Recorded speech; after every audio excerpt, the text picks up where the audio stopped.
Welcome to the New Zealand Rugby channel. I always keep you updated with the latest news, exciting matches, and in-depth analyses. Don't forget to subscribe to the channel so we can follow the Warriors on their journey to conquer the world of rugby. I reckon Israel Dagg's criticism of the red card shown to Tadhg Beirne makes a fair bit of sense. In high-pressure clashes like Ireland versus New Zealand, a referee's call can change the whole shape of the game. Still, the laws have to be respected if player safety is to be protected. The real challenge is finding that balance between intensity and fairness. Sport, and rugby especially, with its collisions and warrior spirit, has long stood for strength, courage, and respect for the rules. Yet when the rulebook becomes too rigid, when every contact is slowed down and dissected frame by frame, you start to wonder, is rugby still a game for humans? Or has it turned into a contest ruled by machines and regulations?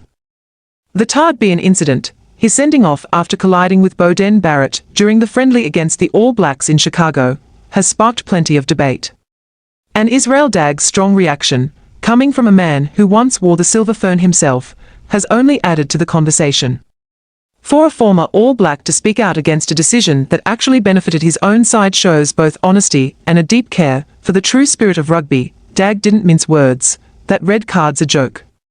He described how Beirne was simply setting himself in defense, with no intent to cause harm, yet was harshly punished.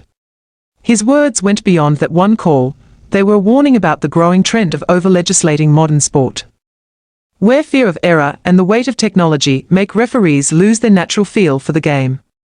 Rugby's always been a contact sport, every tackle carries risk. That's part of its beauty, courage, resilience, and teamwork on full display. But as World Rugby keeps tightening head contact rules, the original goal of protecting players has started to morph into an obsession with total safety, strangling the game's natural flow. Dagg doesn't deny the need for safety.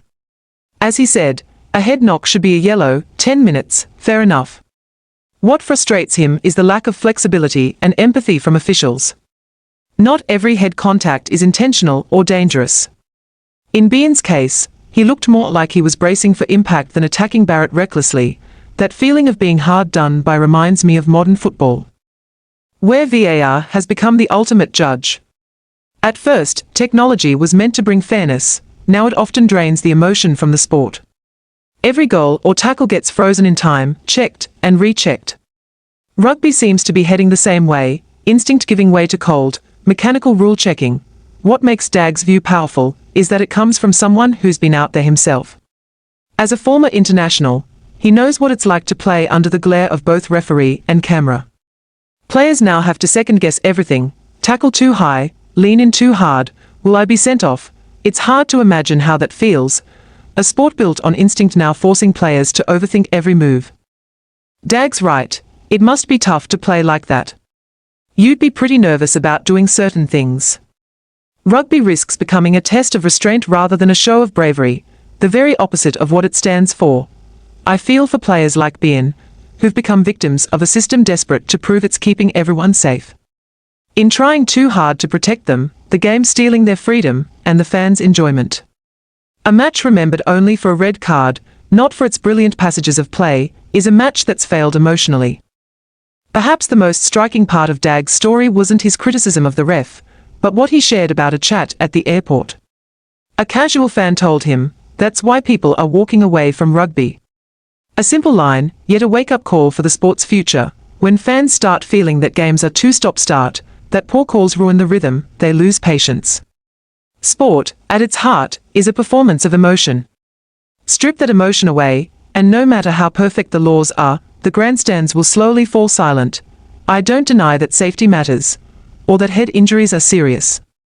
But instead of blanket punishments, World Rugby might need a more flexible approach, one that considers intent, speed, body position, and circumstance.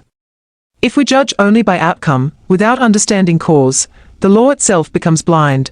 Listening to Dagg, I felt both anger and sadness, anger that one call can spoil the efforts of both teams, sadness that rugby, the sport of honor and heart, is losing its soul. I can't help but wonder, if Richie McCaw, Dan Carter or Dagg himself were playing today, would they still tackle with the same fearlessness? Or hold back just to survive? My feelings swing between empathy and regret. I understand the ref's pressure, and the need for safety, but I also crave fairness for the spirit of the game. When a red card comes out too easily, it's not just punishing one player, it cuts into the very heart of rugby. From this story, one thought stays with me: every game needs laws, but laws should serve people, not restrain them. Israel Dagg spoke up not for his team, but for his love of rugby itself. His words remind us, we can change the laws, but we must never change the soul of the game. If world rugby, and global sport as a whole, ignore voices like his, the lights in the stadiums may still shine, but the passion in the stands will fade. Rugby's not just about tackles. It's about courage, teamwork, and respect. Let's keep those values alive by finding the right balance between safety, fairness, and the human spirit. Thanks for watching. See you in the next videos on the New Zealand Rugby channel. Don't forget to hit subscribe so you don't miss out on my latest videos. Wishing you all a great day, every day.